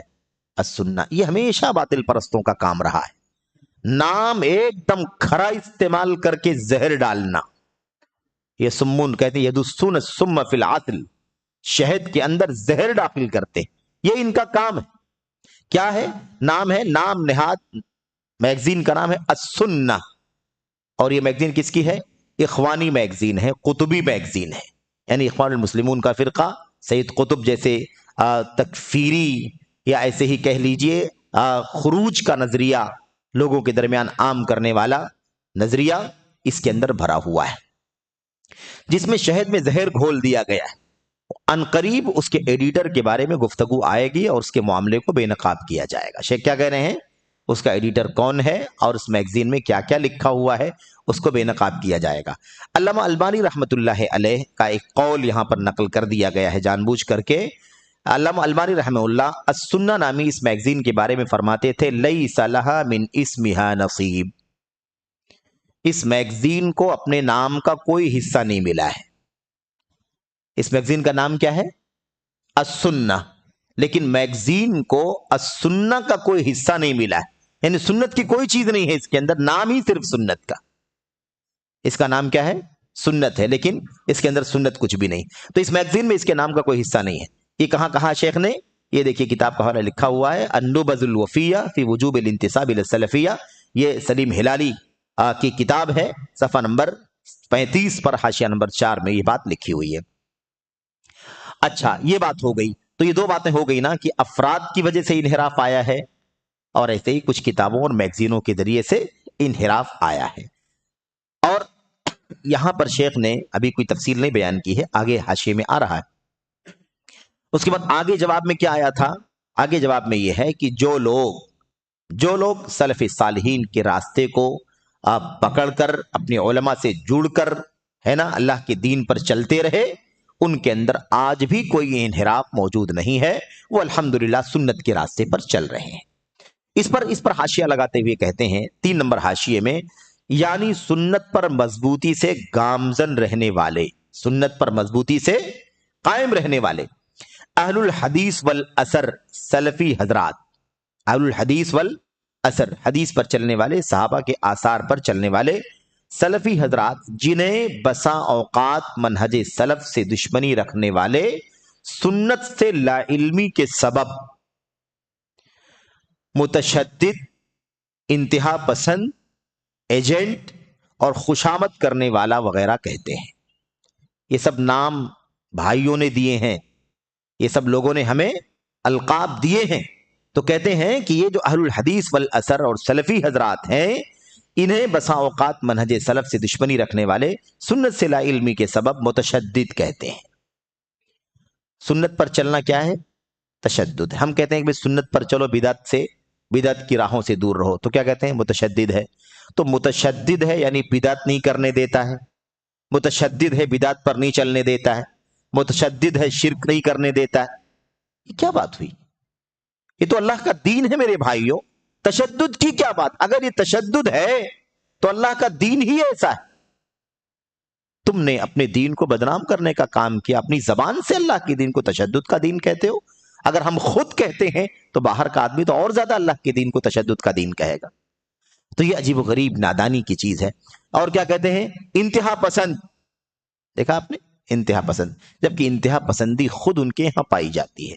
انتہا پسند کہتے ہیں. ایجنٹ کہتے ہیں، یہ یہودیوں کے ایجنٹ ہیں، فلاں کے ایجنٹ ہیں، یہ ہے وہ ہے، یہ دیکھو اس کا ساتھ دیتے ہیں، یہ دیکھو اس کا ساتھ دیتے ہیں، ایسا فیصلہ کرنا چاہیے، ایسا فیصلہ کرنا چاہیے، حملہ کر دینا چاہیے، اور وغیرہ وغیرہ. اس طرح کی باتیں لوگ کرتے ہیں.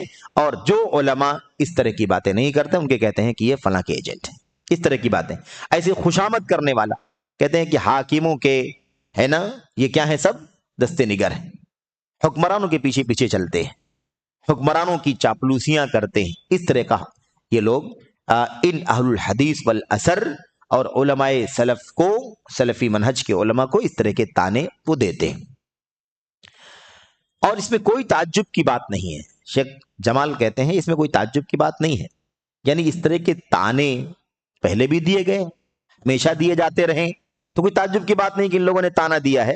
ایسے تانے تو ہمیشہ لوگ دیتے رہیں، کیونکہ سلف صالحین کو اس سے بھی زیادہ نازیبا الفاظ سے متہم کیا گیا.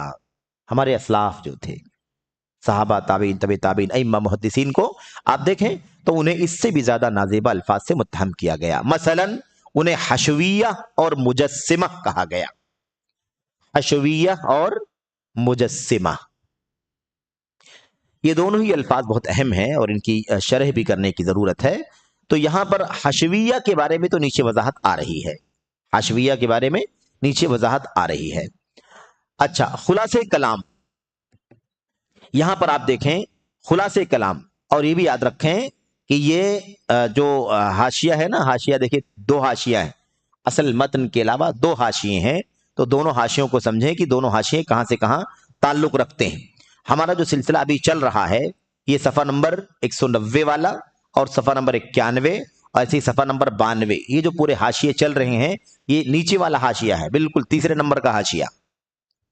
ٹھیک ہے نا؟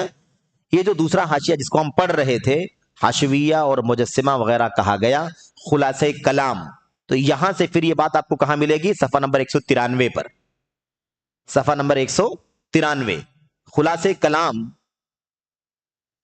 ٹھیک ہے؟ اور بلکہ اور آگے ہے نا. ٹھیک ہے. اچھا، پہلے یہاں پڑھنے کی حشویہ کیا ہے، یہاں سے بھی اس کو مکمل کرتے ہوئے آگے بڑھیں. حشویہ کا لفظ سب سے پہلے عمرو بن عبید معتزلی نے جلیل القدر صحابی عبداللہ بن عمر رضی اللہ تعالیٰ عنہ کے بارے میں کہا تھا. دیکھا آپ نے؟ حشویہ کیوں کہا تھا حشویہ؟ اچھا، وجہ کیا تھی حشویہ کہنے کی؟ حشو کسے کہتے ہیں؟ حشو کہتے ہیں بہت زیادہ غیر ضروری چیزوں کا کو، کوئی چیز بالکل ایکسٹرا ہو، ایک دم جو ضروری چیز ہے اس کے علاوہ بہت ساری چیزیں جو غیر ضروری بھر دی گئی ہوں، اس کو کیا کہتے ہیں؟ اس کو حشو کہتے ہیں. اب یہ لوگ حشویہ کہتے تھے، اور سب سے پہلے یہ معتزلی نے حضرت عبداللہ بن عمر رضی اللہ تعالیٰ عنہ کے بارے میں کہا تھا کہ یہ کیا ہے؟ یہ معتزلی ہیں. کیوں؟ اس لیے کہ اس کا باطل عقیدہ ان کے خلاف تھا. آگے حشویہ کے بارے میں وضاحت آ رہی ہے کہ یہ کیا ہے. حشویہ دراصل وہ لوگ تھے جو کتاب و سنت میں جس چیز کا معنی غیر وارد ہے اس کے بھی جواز کے قائل تھے. ایکسٹرا ہو گیا کہ نہیں ہو گیا؟ یہ اضافی ہوگا کہ نہیں اضافی ہو گیا؟ کہتے ہیں کہ جس چیز کا معنی غیر وارد ہے یا جس کا معنی موجود نہیں ہے کتاب و سنت کے اندر، اس کے بھی جواز کے قائل تھے. بھئی کیسے ممکن ہے یہ؟ کیسے ممکن ہے؟ قرآن و سنت میں جو کچھ ہے وہ جائز ہے، قرآن و سنت میں جو ہے وہ دین ہے. اب جو کچھ قرآن و سنت کے اندر نہیں ہے، جس کا معنی ہی موجود نہیں ہے، اس کے جواز کے قائل جو ہیں اس کو کیا کہتے ہیں؟ حشویہ. یہ نام کسی کا ہے پہلے سے، لیکن یہ نام بطور تانا، بطور طنز ہمیں دیا جاتا تھا. اور عمرو بن عبید معتزلی نے یہ بات سب سے پہلے عبداللہ بن عمر سے کے بارے میں کہی تھی. مثال کے طور پر اب آپ دیکھیے کہ سورتوں کے آغاز میں، بعض سورتوں کے آغاز میں، اور وہ تقریباً 29 سورتیں ہیں. کتنی سورتیں ہیں؟ 29، جن کے شروع میں ہے نا مقطعات، حروف متشابہات. تو جن بعض سورتوں کے آغاز میں آئے ہوئے حروف مقطعات، یعنی بھئی الف لام میم، الف لام را، الف لام میم صاد وغیرہ، یہ ہے نا، اس کا معنی قرآن میں بتایا گیا ہے، اس کا معنی سنت میں بتایا گیا؟ نہیں بتایا گیا ہے. لیکن یہ لوگ کیا کرتے تھے؟ اس کا بھی معنی بتاتے تھے اور اس کا معنی بتانا جائز سمجھتے تھے، اس کا معنی بتاتے بھی تھے اور معنی بتانا جائز بھی سمجھتے تھے، یہ ان کا طریقہ تھا۔ اسی طرح سے اللہ تعالیٰ کی صفات کو انسانی صفات سے تشبیہ دیتے ہوئے اعضاء و جوارح، خون اور ہڈی وغیرہ کا اس بات کرنا۔ اللہ تعالیٰ نے اپنے بارے میں جتنا بتایا ہے اتنے ہی کو ہمیں ماننا ہے، اتنے ہی کو ثابت کرنا ہے، اتنے ہی کی گواہی دینی ہے، اتنے ہی پر ہمیں ایمان رکھنا ہے، بلا تعویل کے، بلا تشبیہ کے، بلا تمثیل کے، بلا انکار کیے ہوئے، بلا تحریف کیے ہوئے، یہ ہماری ذمہ داری۔ لیکن اب ان لوگوں کا کام کیا تھا؟ حشویہ جو اصل ہے، جس کو حشویہ کہا جاتا تھا، اور یہ نام اٹھا کر کے ان لوگوں نے ہمیں دے دیا ہے۔ اصل حشویہ کا کیا نظریہ تھا؟ حروف مقطعات کا معنی نہیں معلوم ہے، اس کا معنی نکالا کرتے تھے۔ ایسے ہی اللہ تبارک و تعالیٰ کے بارے میں جو باتیں آئی ہوئی ہیں اس کے علاوہ مزید چیزیں ثابت کرنا۔ نعوذ باللہ، اگر کوئی اللہ تبارک و تعالیٰ کو کے لیے ہڈی ثابت کرے، کیا دلیل ہے؟ اللہ تعالیٰ کے لیے گوشت ثابت کرے، کیا دلیل ہے؟ اللہ تعالیٰ کے لیے خون ثابت کرے، کیا دلیل ہے؟ اللہ تعالیٰ کے لیے مثال کے طور پر کھال ثابت کرے، کیا دلیل ہے؟ کوئی دلیل نہیں ہے۔ لیکن کیا کہتے ہیں؟ تشبیہ دیتے ہوئے، انسانی صفات سے تشبیہ دیتے ہوئے اعضاء، جوارح، خون اور ہڈی وغیرہ کا اس بات کرنا۔ اللہ تعالیٰ کے لیے ہاتھ ثابت ہے، اللہ تعالیٰ کے لیے منہ ثابت ہے، اللہ تعالیٰ کے لیے آنکھ ثابت ہے وغیرہ، پنڈلی ثابت، جو چیزیں ثابت ہے اتنا ہی ثابت کرنا ہے، اس کے علاوہ بڑھا لینا۔ جیسے انسانوں کے یہاں پایا جاتا ہے، ان کے یہاں ہاتھ ہے، پیر ہے، ناک ہے، آنکھ ہے وغیرہ، تو ایسے ان کی ہڈی بھی ہے، ان کا گوشت بھی ہے، خون بھی ہے، تو ایسے جیسے انسان کے بارے میں ہے ایسے ہی اللہ تبارک و تعالیٰ کے لیے بھی ثابت کرنا کہ جب آنکھ ہے، منہ ہے، ہاتھ ہے، ثابت ہے، تو پھر ہڈی بھی ثابت کرنا، گوشت بھی ثابت کرنا، خون بھی ثابت کرنا۔ یہ کس کا کام ہے؟ حشویہ کا۔ یہ حشویہ کا کام ہے، یہ ایسا کیا کرتے تھے۔ حسن بصری رحمت اللہ علیہ نے انہیں اپنے حلقے میں بیٹھ کر اس قسم کی گری ہوئی بات کرتے ہوئے پایا تو فرمایا ردوا الی حشل حلقہ۔ حضرت حسن بصری کے درس میں یہ معاملہ پیش آیا تھا، اور اس وقت ان کے درس میں بیٹھ کر کے اس طرح کی باتیں کرنے والے لوگ موجود تھے۔ مثال کے طور پر اسماء و صفات کی بات چل رہی ہو، مجلس میں اسماء و صفات کی بات چل رہی ہو، اب اس کے بعد اسی میں سے دو چار لوگ کنارے بیٹھ کر کے بات کریں کہ اللہ تعالیٰ کے لیے ہاتھ ثابت ہے، آنکھ ثابت ہے، منہ ثابت ہے، پنڈلی ثابت ہے، تو اس کا مطلب یہ ہے کہ یہ سب تو ہمارے پاس بھی ہے، انسانوں کے اندر بھی، اور انسانوں کے اندر اور بھی کچھ ہے، گوشت، ہڈی، خون وغیرہ بھی ہے، تو جیسے یہ کچھ چیزیں ثابت ہو رہی ہیں تو بقیہ چیزیں بھی اللہ کے لیے ثابت کرنا چاہیے ہم کو۔ کنارے بیٹھ کے بات کر رہے تھے تو حضرت حسن بصری نے ان کو اس طرح کی باتیں کرتے ہوئے سن لیا، سمجھ گئے کہ یہ عقل پرستی کی طرف جا رہے ہیں، اعتزال والے لوگ ہیں۔ فوراً کہا ان کو اٹھاؤ اور لے جا کر کے ادھر کنارے لے جا کر کے بیٹھاؤ۔ مجلس سے الگ تھلگ کرا دیا، مجلس سے الگ، کیوں؟ تاکہ جو دو چار لوگ بات کر رہے ہیں وہی گمراہ ہوں، بقیہ ان کے جراثیم بقیہ ساتھیوں تک نہ پہنچے۔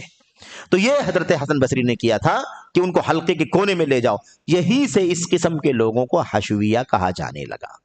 تو حسن بصری نے کہا تھا حشل حلقہ، حلقے کے کنارے لے کر کے جاؤ، اور حاشیہ بھی اسی سے ہے، حاشیہ جو ہم کہتے ہیں نا وہ بھی اسی سے ہے، کیونکہ حاشیہ کنارے ہوتا ہے، باٹم پر ہوتا ہے، نیچے کی طرف ہوتا ہے۔ تو خلاصہ کلام یہ ہے کہ اس قسم کے نظریہ رکھنے والے جو لوگ تھے، اب یہ لوگ اہل سنت والجماعت کو کیا کہتے ہیں؟ حشویہ کا نام دیتے ہیں۔ بھی ہم نے کون سی حشویہ والا کام کیا ہے؟ ہم تو اس کے خلاف کرتے ہیں نا، لیکن مسئلہ یہ ہے کہ وہ جس بات کے قائل ہیں، کیونکہ ہم اس کو نہیں مانتے ہیں تو ہمیں کوئی بھی تانا دیتے ہیں، وہ کسی بھی نام سے یاد کرتے ہیں جس سے ہماری تنقیص ہو، ہماری برائی ہو اور ہمیں بدنام کیا جائے، اس طرح کا نام دے کر کے وہ ہمیں بدنام کرنے کی کوشش کرتے ہیں۔ تفسیر بیضاوی کا ذکر یہاں پر خاص طور پر کیا گیا ہے۔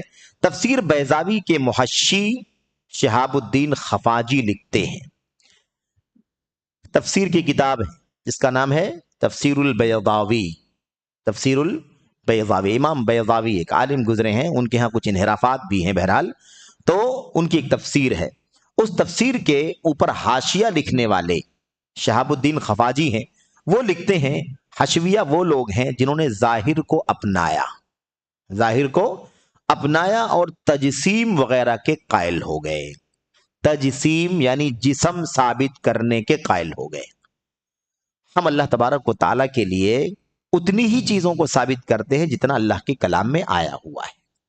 ہم بقیہ جوڑ کر کے اللہ تعالیٰ کو ایک جسم بنا کر کے پیش نہیں کرتے ہیں کہ وہ فلاں کی طرح جسم ہے، فلاں کی طرح جسم ہے، یہ ہمارا کام نہیں ہے۔ کہتے ہیں کہ حشویہ وہ لوگ ہیں جنہوں نے ظاہر کو اپنایا اور تجسیم وغیرہ کے قائل ہو گئے، یعنی جسم ثابت کرنے کا عقیدہ رکھا۔ یہ لوگ گمراہ فرقوں میں سے ہیں۔ حشویہ ایک گروہ ہے جو راہ راست سے بھٹک گیا ہے، اس کی آنکھیں اندھی ہو گئی ہیں، وہ اللہ کی آیات کو ظاہر پر جاری کرتے ہیں اور عقیدہ رکھتے ہیں کہ وہی مقصود ہے، یعنی جو اپنی طرف سے معنی نکالتے ہیں کہتے ہیں کہ یہی اللہ تبارک و تعالیٰ کا مقصود ہے۔ یہ بات انہوں نے تفسیر بیضاوی کے حاشیے میں کہی۔ جبکہ اہل سنت کتاب و سنت میں غیر وارد معنی کے قائل نہیں ہے۔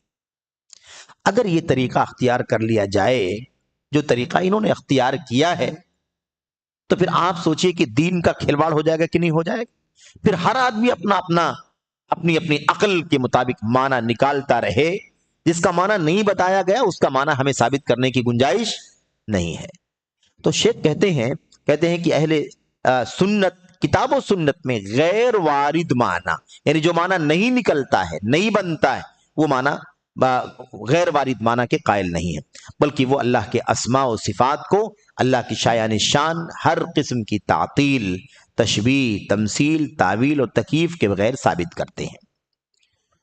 4 الفاظ نے 5 الفاظ ہو گئے۔ 5 الفاظ اللہ تعالیٰ کے اسماء و صفات کو ثابت کرنا ہے۔ کیسے ثابت کرنا ہے؟ اس کے اندر تعطیل نہیں ہونی چاہیے، یعنی انکار نہیں کرنا ہے۔ پہلا کام ثابت کرنا ہے، انکار نہیں کرنا ہے، نفی نہیں کرنی۔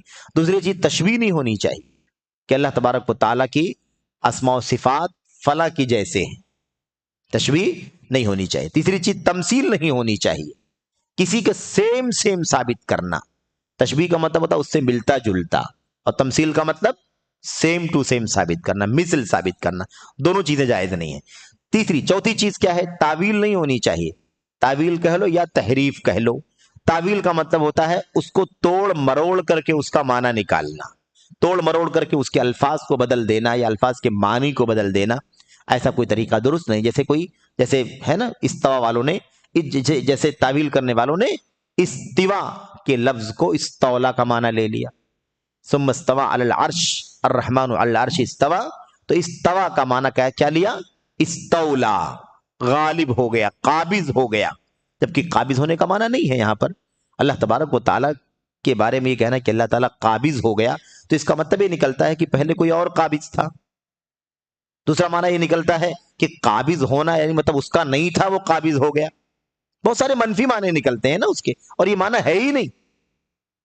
ملک السماوات والارض وللہ ملک السماوات والارض للہ ما فی السماوات ما فی الارض، زمین و آسمان اور ساری چیزیں اللہ کی پیدا کی ہوئی ہیں، اس میں قابض ہونے کی کون سی بات ہے؟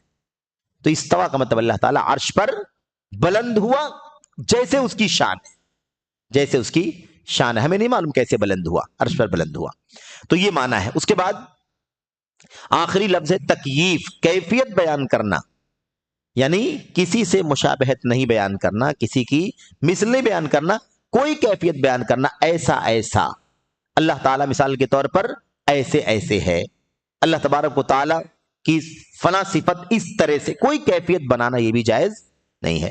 ان تمام چیزوں کے بغیر اللہ تبارک و تعالیٰ کی اسماء و صفات کو ثابت کرنا، یہ اہل سنت والجماعت کا طریقہ ہے، اور اہل سنت کتاب و سنت میں یہی طریقہ اختیار کرتے ہیں، کسی چیز کا غیر وارد معنی بیان کرنے کے قائل نہیں، یعنی جو چیز نہیں بتائی گئی ہے، نہیں ہے، اس کو بیان کرنے کے قائل نہیں۔ اس لیے کہتے ہیں منکرین صفات، مخالفین سنت اور دشمنان حق لوگوں کو اہل سنت والجماعت سے متنفر کرنے کے لیے یہ سب نام کیوں دیے جاتے ہیں؟ تانا دینے کا کیا مطلب ہوتا ہے؟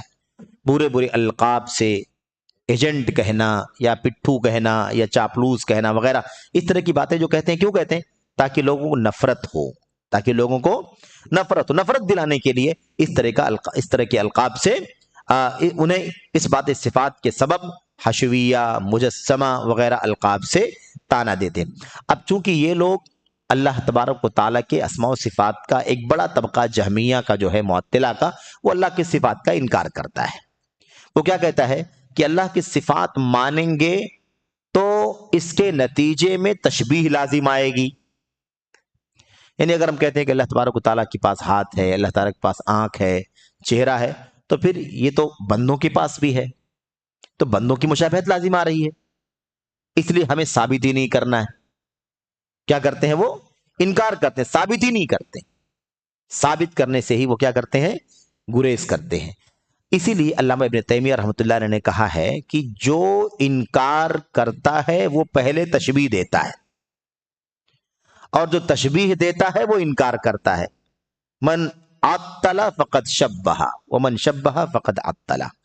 کیونکہ انکار جن لوگوں نے کیا نا، معتزلہ نے جیسے، یا ایسے ہی جہمیہ نے، معطلہ جن کو کہا جاتا ہے، ان لوگوں نے جو اللہ تعالیٰ کے اسماء و صفات کا انکار کیا ہے، اسی نظریے سے انکار کیا ہے کہ ثابت کریں گے تو تشبیہ لازم آئے گی، ثابت کریں گے تو تشبیہ لازم آئے گی، تو تشبیہ سے بچانے کے لیے انکار کر دیا، جبکہ ہونا کیا چاہیے تھا؟ تشبیہ نہ دو، جتنا آیا ہے اتنا مان لو، بغیر تشبیہ کے مانو نہ، یہ ہونا چاہیے۔ تو اہل سنت والجماعت نے یہی کام کیا، ان لوگوں نے انکار کر دیا۔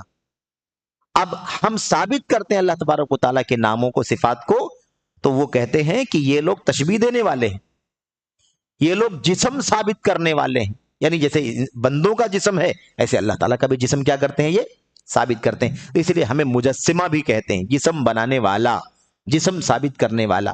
حشویہ کہتے ہیں تاکہ لوگوں کو نفرت ہو اور لوگ ہم سے نفرت کریں کہ یہ دیکھو، یہ لوگ تو ہر چیز کا معنی نکال لیتے ہیں، ہر چیز کا معنی نکال لیتے ہیں۔ ثابت کرنے کو حشویہ کہہ دیا، جبکہ ہم ثابت کرتے ہیں اتنا جتنا اللہ تعالیٰ کے کلام میں، نبی کی سنتوں کے اندر اللہ تبارک و تعالیٰ کے بارے میں ثابت ہے۔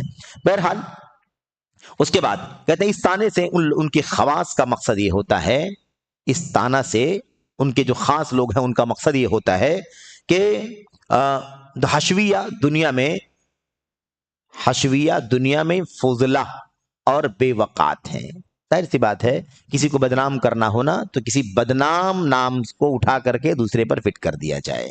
اب چونکہ حشویہ بدنام ہیں، حشویہ دنیا کے اندر بدنام ہیں، بے وقات ہیں، ان کی کوئی ویلو نہیں ہے، ان کی کوئی اہمیت نہیں ہے، اس لیے یہ نام اٹھا کر کے ان لوگوں نے اہل سنت والجماعت کو دے دیا، اہل الحدیث کو دے دیا۔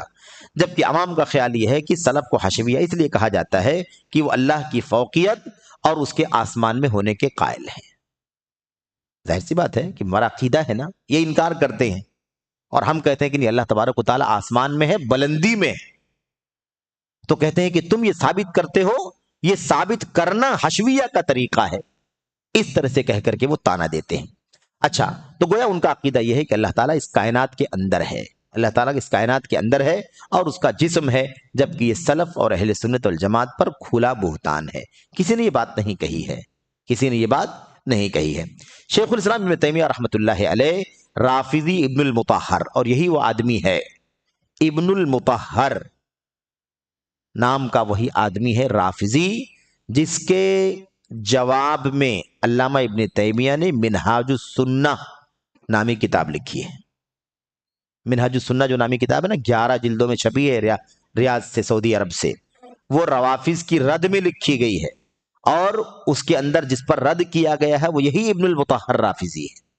اسی کے شبہات کا جواب علامہ ابن تیمیہ نے دیا، تو تقریباً وہ کتاب 11 جلدوں میں چھپی ہوئی ہے۔ خیر، اس کی تانے کی تردید کرتے ہوئے فرماتے ہیں اگر حشویہ سے اس کا مقصود، یہ بھی روافض بھی ہم کو کیا کہتے ہیں؟ حشویہ کہتے ہیں۔ اگر حشویہ سے اس کا مقصود مطلق طور پر اہل حدیث ہیں، تو اہل حدیث کا عقیدہ خالص سنت رسول صلی اللہ علیہ وسلم ہے، کیونکہ نبی کریم صلی اللہ علیہ وسلم سے یہی عقیدہ ثابت ہے۔ ایک اہل حدیث کا ایک فرد بھی حشویہ کا کوئی عقیدہ نہیں رکھتا، یہ بہت واضح بیان، ان کی کتابیں اس پر شاہد ہیں۔ ظاہر سی بات ہے، اگر ہمیں کوئی حشویہ کہتا ہے تو ہمارے اسلاف کی کتاب اٹھا کر کے دیکھ لو، حشویہ کا کوئی عقیدہ ہمارے یہاں نہیں پایا جاتا۔ اچھا، اس کے بعد کہتے ہیں اگر حشویہ سے اس کی مراد عمومی طور پر اہل سنت والجماعت ہے، تو حشویہ کی یہ باتیں عام مسلمانوں اور اہل سنت میں کہیں سرے سے معروف نہیں، یعنی دونوں صورتوں میں